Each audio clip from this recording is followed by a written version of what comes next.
Hello everyone, কেমন হয় যদি আপনি একটা এপিআই থেকে ডাটা নিয়ে সেই ডাটাকে আপনার অ্যান্ড্রয়েড এপিআইতে শো করাবেন কিভাবে, এই পুরা প্রসেসটা নিয়েই আমি আজকের ভিডিওতে আলোচনা করব।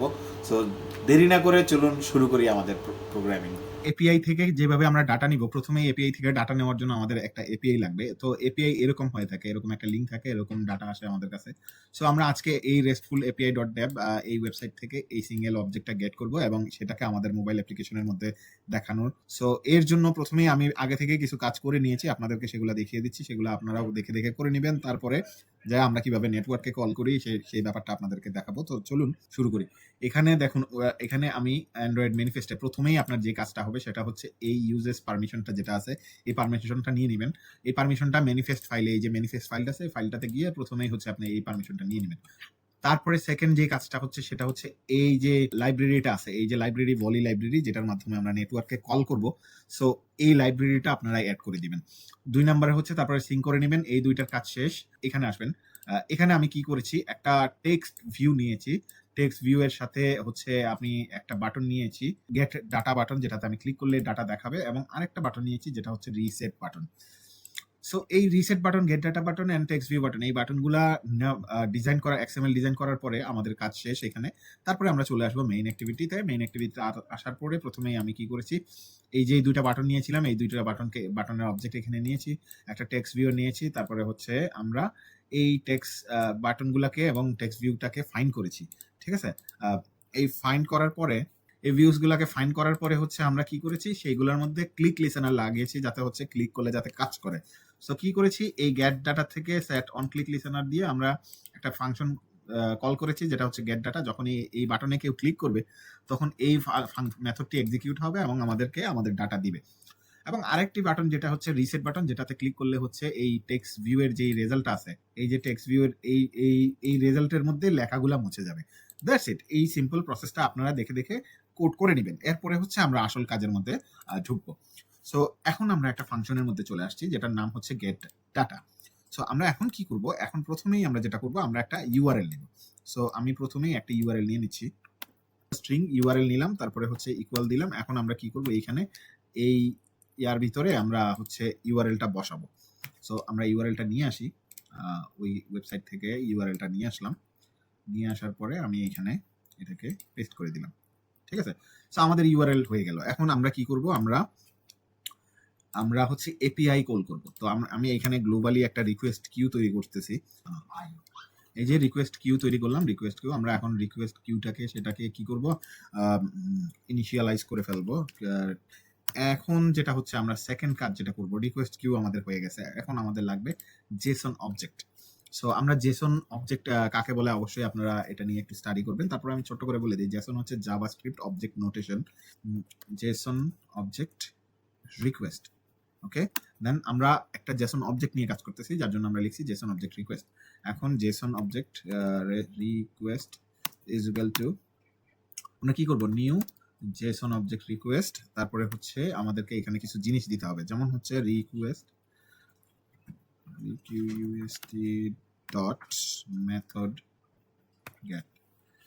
এই রিকোয়েস্টটা হচ্ছে request dot method dot gate.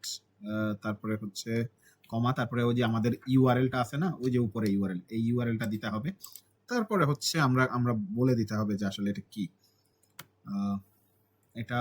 এরপরে হচ্ছে ইউআরএল এর পরে এইখানে একটা জিনিস দেখতে পাবেন, এইখানে প্যারামিটারগুলো দেখতে পাবেন। এই যে জেসন অবজেক্টের মধ্যে কতগুলো প্যারামিটার চাই, এইগুলা দেখতে পারবেন। তো আমরা গেট মেথড নিলাম, ইউআরএলটা নিলাম, তারপরে হচ্ছে এটা লাগবে না, নাল দিব, এরর লিসেনার লাগবে না। তারপরে হচ্ছে নিউ রেসপন্স লিসেনার। সো এইখানে আমাদের কি হইলো, আমাদের একটা রেসপন্স লিসেনার তৈরি হইলো। এরপরে হচ্ছে এই রেসপন্স লিসেনারের পরে হচ্ছে আমাদেরকে আরেকটা করতে হবে, নিউ রেসপন্স ইরর লিসেনার। এই দুইটা জিনিস লাগবে, এটাকে আমরা শর্টকাট করতে পারি। ওকে, ইরর লিসেনারের পরে আমরা এটাকে ক্লোজ করে দিব, খালাস। তো এইটুকু সিম্পল ব্যাপার। এটা হচ্ছে আমরা রিকোয়েস্ট নিলাম, একটা জেসন অবজেক্ট রিকোয়েস্ট তৈরি করলাম, যেখানে এটার ভিতরে অল রেসপন্স আসবে, এখানে সব রেসপন্সগুলো আসবে। সো ডিসপ্লে রেসপন্স, ওকে। আমরা এখানে রেসপন্স ডিসপ্লে করব, আর যদি কোনো এরর আসে তখন ডিসপ্লে এরর টোস্ট, হ্যাঁ। এখন আমরা এখানে এরর আসলে আমরা বুঝতে পারবো যে এররটা এখানে আসছে। সো এখানে ডিসপ্লে রেসপন্সের মধ্যে আমরা আসল কাজ করব। ডিসপ্লে রেসপন্সে মূলত আমরা মূল কাজটা করব, যেটা হচ্ছে এখন আমরা আমাদের সেই ডাটাটাকে আমরা দেখাবো। সো আমাদের ইউআরএল রেডি, রিকোয়েস্ট রেডি, আমরা ডাটাটাকে দেখানো শুরু করে দিই। সো প্রথমেই আমরা কি করব, ট্রাই করব। ট্রাই, অ্যান্ড ট্রাই এর পরে কি করব, আমরা একটা ব্লক দিব catch with exception. Okay, throw run time exception, no, I'm not going to throw runtime exception either. Okay, print status একটু দিলে হবে। এখন আমরা কি করব, এখন আমরা চেক করব if response not equal to null। যদি রেসপন্সটা নাল না হয় সেক্ষেত্রে আমরা কি করব, আমরা স্ট্রিং নিলাম id is equal to response, এই যে response dot get string। এখন আমরা যেই অবজেক্টটা এখানে দিব সেটাই আসবে আইডি।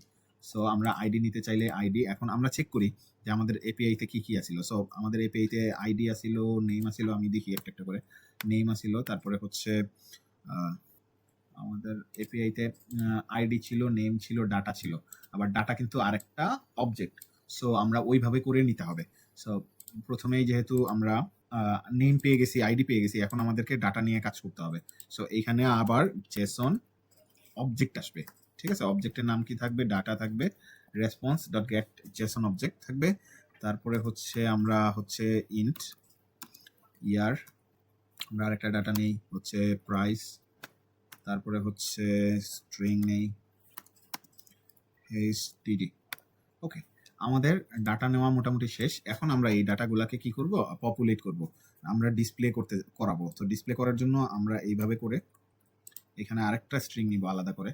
সো এইভাবে করে আমরা লিখবো যে আইডি, নেম সবকিছু দিয়ে, তারপরে হচ্ছে আমরা কি করব, রেজাল্ট ডট সেট টেক্সট দিয়ে আউটপুটটা সেট করে দিব। এপিআই কল করা শেষ। এখন একটা ছোট্ট কাজ বাকি আছে, যেটা হচ্ছে রিকোয়েস্ট কিউ, যেটা আমরা তৈরি করছিলাম, ডট অ্যাড রিকোয়েস্ট।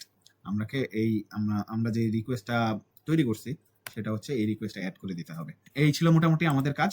এখন আমরা কানেক্ট করে নিই আমাদের ফোন এবং অ্যাপটা ইনস্টল করে দেখি। চলুন আমরা দেখতে পারবো, আমরা এখানেই রানিং ডিভাইস, ওকে, রানিং ডিভাইস এখানে লঞ্চ হবে। সো আমরা এখানে দেখতে পাচ্ছি যে বাটনটা দেখা যাচ্ছে গেট ডাটা, রিসেট ডাটা এবং রেজাল্ট। আমরা যখনই গেট ডাটাতে ক্লিক করব, দেখি আমাদের কোনো এরর আসে কিনা। আমরা এখানে ক্লিক করতেছি, কাজ করতেছে কিনা। সো আমরা যদি লক কেটে একটু দেখি, আমরা এখন চেক করব যে এররটা কিভাবে সলভ করা যায়।